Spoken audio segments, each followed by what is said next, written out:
فریق کو آخر میں بیان کیا، پہلے منافقین کو پھر مخلصین کو۔ تو منافقین کا ذکر ہو گیا، پھر مخلصین کا ذکر کیا تو ارشاد فرمایا کہ اللہ نے وعدہ فرمایا ہے ایمان والوں سے جو تم میں سے ہیں، جو ایمان لائے اور نیک کام کیے۔ کیا وعدہ فرمایا ہے کہ ضرور انہیں زمین میں خلافت دے گا، جیسے کہ ان لوگوں کو خلافت دی جو ان سے پہلے تھے۔ ایک دوسرے والا یمکنن لہم دینہم الذی، اور ضرور ان کے لیے متمکن کر دے گا، جاگزی کر دے گا ان کا وہ دین جس کو ان کے لیے پسند فرمایا۔ تیسرا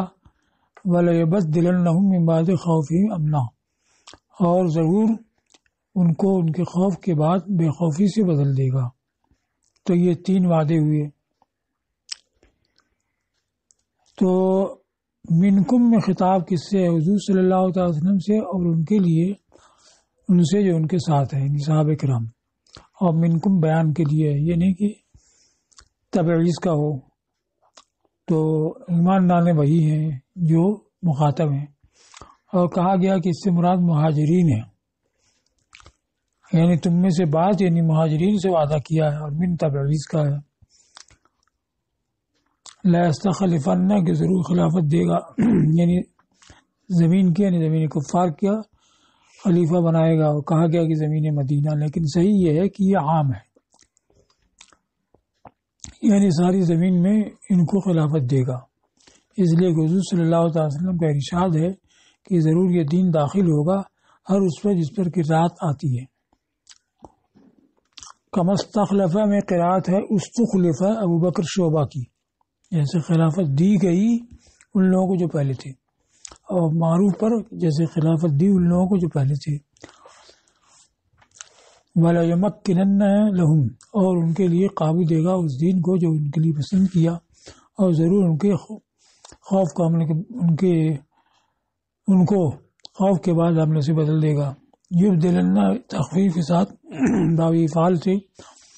ابن کثیر مکی ابو بکر شعبہ کی قرات ہے۔ اب یہ اس کی تفصیل و تشریح کی ہے کہ اللہ تعالیٰ نے ان سے وعدہ فرمایا کہ اسلام کو کفر پر نصرت عطا فرمائے گا، ایک، اور انہیں زمین کا وارث بنائے گا، اور انہیں زمین میں خلیفہ بنائے گا، جیسے کہ اگلوں کے ساتھ کیا، اگلے کون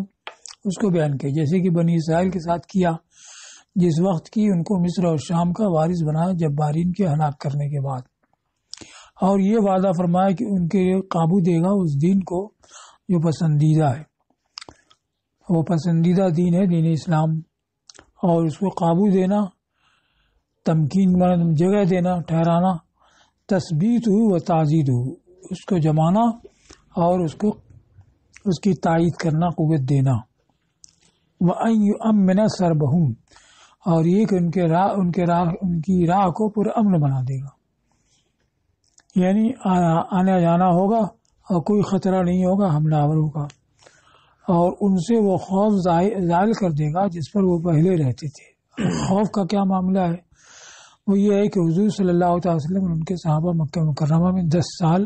خوف کی حالت میں رہے، 13 سال رہے، قصر کو چھوڑ کے 10 سال ذکر کیا ہے۔ اور جب ان لوگوں نے ہجرت کی تو مدینہ میں رہتے اس حالت میں کہ ہتھیار میں صبح کرتے، ہتھیار میں شام کرتے، یعنی ہر وقت ہتھیار ساتھ میں رکھتے۔ یہاں تک کہ ایک شخص نے کہا کہ ہم پر کوئی دن ایسا نہیں آتا ہے جس میں کہ ہم بے خوف ہوں اور ہتھیار رکھ دیں۔ تو یہ آیت کریمہ نازل ہوئی کہ ایسا وقت آئے گا۔ تو حضور صلی اللہ علیہ وسلم نے ارشاد فرمایا کہ تم باقی نہ رہو گے مگر تھوڑے دن، خبر وانا مزہ بھی ہوتا ہے، وانا بقا بھی ہوتا ہے۔ تو یہ لا تبقون کے معنی میں کہ تم باقی نہ رہو گے مگر تھوڑے دن، یہاں تک کہ تم میں کا آدمی بڑے گروہ میں بیٹھے گا، محتبین احتبا کیے ہوئے، احتبا کرنا کہ گھٹنا اٹھا لے اور ہاتھ سے یا کسی رومال سے اس کو لپیٹ لے۔ تو یہ کب ہوتا ہے؟ جب آدمی بالکل بے خوف ہو، تو گھٹنے کو ہاتھ سے روکے ہوئے، اس کے پاس کوئی ہتھیار نہیں ہوگا، یعنی بے خوفی کی حالت آنے والی ہے۔ تو اللہ تعالیٰ نے اپنا وعدہ پورا کیا اور ان کو پورے جزیرہ عرب پہ غلبہ عطا فرمایا، اور انہوں نے مشرق اور مغرب کے بعید ترین شہروں کو فتح کیا، اور کسرا کی جمع ہے اکاسرا، کسرا کہتے ہیں شاہ ایران کو، شاہ نے ایران کی بادشاہت پارا پارا کر دی اور ان کے خزانوں کے مالک ہوئے اور دنیا پر حکمراں ہوئے، اور یہ سب حضور صلی اللہ علیہ وسلم کے بعد خلفائے راشدین کے زمانے میں ہوا۔ تو اس سے ثابت ہوا کہ خلفائے راشدین کی یہ خلافت یہ برحق ہے، یہ آگے بیان کیا، اور خاص طور سے ملکوں کا فتح کرنا اور اسلامی رغبے کا بڑھنا اور پھیلنا یہ خلفائے ثلاثہ کے زمانے میں ہوا، کیونکہ حضرت علی رضی اللہ تعالیٰ عنہ تو آپسی جنگ میں خوارج سے جو کلمہ اسلام پڑھنے والے تھے انہی سے جنگ میں رہ گئے، اب باہری کوئی ملک ان کے زمانے میں فتح نہیں ہوا۔ اب یہاں پر آیا ہے لا یستخلفن، تو نون تاکید کے ساتھ، تو یہ کہاں آتا ہے جواب قسم میں، تو قسم تو کوئی مذکور ہے نہیں، لیکن اس سے سمجھا جاتا کہ قسم مذکور ہے، یعنی بقسم ضرور خلافت دے گا۔ اس کو کہا کہ وہ قسم جس کا لام اور نون سے استقبال کیا گیا ہے لا یستخلفنہم میں، وہ قسم محذوف تقدیر ہے کہ اللہ نے ان سے وعدہ کیا ہے اور قسم یاد فرمائی ہے کہ ضرور ان کو خلافت دے گا۔ ایک دوسری ہے کہ وعدے ہی کو قسم کے قائم مقام قرار دیا، وعدہ تو سراسر مذکور ہے اور یہی قسم کے قائم مقام ہے، اس وجہ سے لا یستخلفن آیا تاکید کے ساتھ۔ یا یہ ہے کہ اللہ کا وعدہ ثابت ہونے میں قسم ہی کے درجے میں ہے، تو اس کا اس سے استقبال کیا گیا جس سے کہ قسم کا استقبال کیا جاتا ہے، گویا یہ فرمایا کہ خدا نے قسم یاد کی کہ ضرور ان کو خلافت دے گا۔ اب یہ یعبدوننی لا یشرکون بی شیئا، یا تو جملہ مستانفہ ہوگا یا حال بنے گا، تو اگر حال ہو کہ ان کو خلافت دے گا اس حالت میں کہ وہ میری بات کر رہے ہوں اور شرک نہ کر رہے ہوں، تو حال تو منصوب ہوتا ہے، اب جملہ اس کی جگہ آ گیا تو یہ جملہ محل نصب میں ہوگا، اور مستانفہ ہو تو پھر اس کے لیے کوئی محل اعراب نہیں ہوگا۔ مستانفہ ہونے کا مطلب سوال کا جواب کہ کیوں خلافت دے گا، کیوں امن دے گا، کیوں قابو دے گا، تو اس کا جواب دیے گا اس لیے کہ وہ میری بات کرتے ہیں اور میرے ساتھ کسی کو شریک نہیں ٹھہراتے ہیں۔ تو دونوں ترکیب بیان کی، اگر تم اس کو استئناف قرار دو تب تو اس کے لیے کوئی محل اعراب نہیں ہے۔ گویا کہا گیا کہ ما لہم یستخلفون و یؤمنون، کیا بات ہے کہ ان کو خلافت دی جائے گی اور بے خوف کیا جائے گا، امن دیا جائے گا، تو فرمایا کہ یعبدوننی موحدین، اس وجہ سے کہ وہ میری بات کرتے ہیں مجھ کو ایک مانتے ہوئے، اور اگر یعبدوننی کا حال قرار لو وعدہم سے، یعنی اللہ نے ان سے وعدہ فرمایا ان کی عبادت کرنے کی حالت میں، تو وعدہ کے بعد جو مفعول ہے وہ ذوالحال بناؤ اور اس کو حال بناؤ، تب حال کے لیے محل اعراب ہوتا ہے، تب محل نصب میں ہوگا۔ اور اگر تم اس کو وعدہم سے حال بناؤ یعنی اللہ نے ان سے وعدہ کیا ہے ان کی عبادت کرنے کی حالت میں، تب یہ جملے کا محل نصب ہوگا۔ لا یشرکون بی شیئا، اس میں بھی وہی بات یا تو لا یا عبدونا میں جو واو ہے وہ ذوالحال ہو، لا یشرکون حال ہو، یا یہ ہے کہ یا عبدونا یہ بھی حال، لا یشرکون یہ بھی حال، اور ذوالحال وہی وعدہ کا مفعول، تو یا تو یہ حال ہے یا عبدونا کے فاعل سے، یعنی وہ میری بات کرتے ہیں ایک مانتے ہوئے، اور ہو سکتا ہے کہ حال ہو پہلے حال سے بدل۔ ومن کفر بعد ذلک، اور اس کے بعد جو ناشکری کرے تو وہی نافرمان ہے، یعنی ایسے وعدے کے بعد جو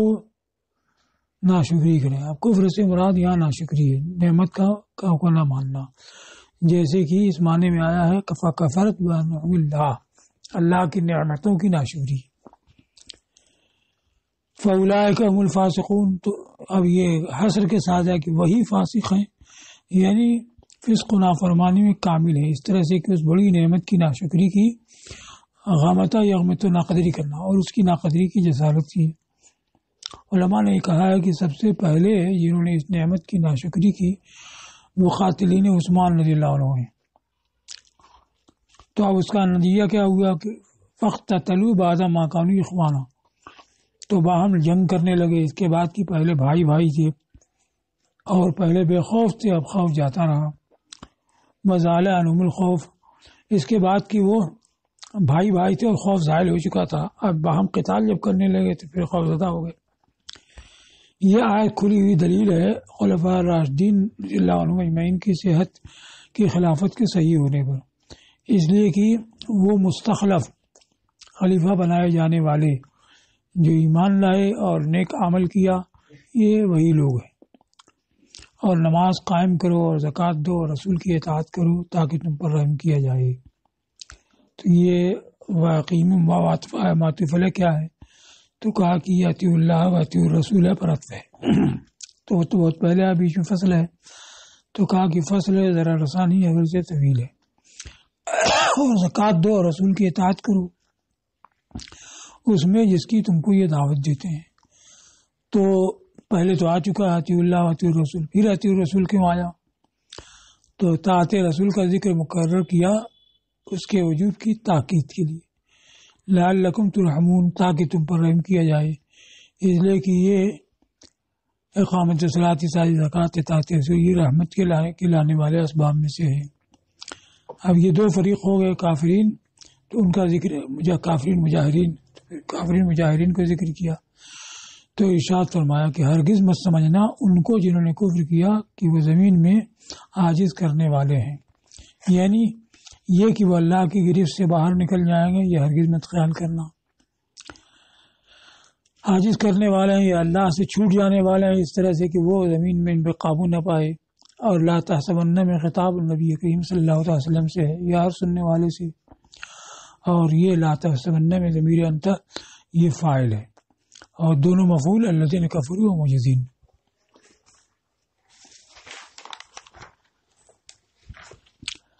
اللہ یحسبن دوسری قرأت ہے ابن عامر شامی اور امام حمزہ کی، تو وہ نہ گمان کریں یعنی نبی صلی اللہ علیہ وسلم، کیونکہ انہی کا ذکر پہلے آیا ہے، تو اس صورت میں بھی مفعول یہی دونوں ہوں گے الذین کفروا ومعجزین۔ تو ہرگز یہ گمان نہ کرنا کہ وہ اللہ کی گرفت سے نکل سکیں گے۔ ومأواہم النار، اور ان کا ٹھکانہ جہنم ہے، تو یہ لا تحسبن پر معطوف ہے، تو لا تحسبن تو فعل نہیں ہے، جملہ انشائیہ، مأواہم النار یہ جملہ خبریہ ہے، تو یہ کیسے عطف ہوا؟ تو اس کو کہا کہ وہ لا تحسبن جو ہے وہ بھی گویا کی خبر ہی کے معنی میں، گویا کہا گیا کہ جنہوں نے کفر کیا وہ اللہ سے چھوٹ نہیں سکتے، وہ مأواہم النار، اور ان کا ٹھکانہ جہنم ہے۔ اور سیبویہ کے نزدیک جائز ہے کہ خبریہ پر انشائیہ کا عطف ہو، انشائیہ پر خبریہ کا عطف ہو۔ وَلَبِئْسَ الْمَصِيرُ، بئس فعل ضم ہے، مصیر اس کا فاعل ہے، مخصوص بالضم چاہیے تو اس کو ظاہر کیا النار، اور کیا ہی برا ٹھکانہ ہے جہنم۔ اب اس کے بعد استیزان کے کچھ احکام باقی رہ گئے، ان کی تکمیل ہے، یا الذین آمنوا لیستأذنکم الذین ملکت ایمانکم سے۔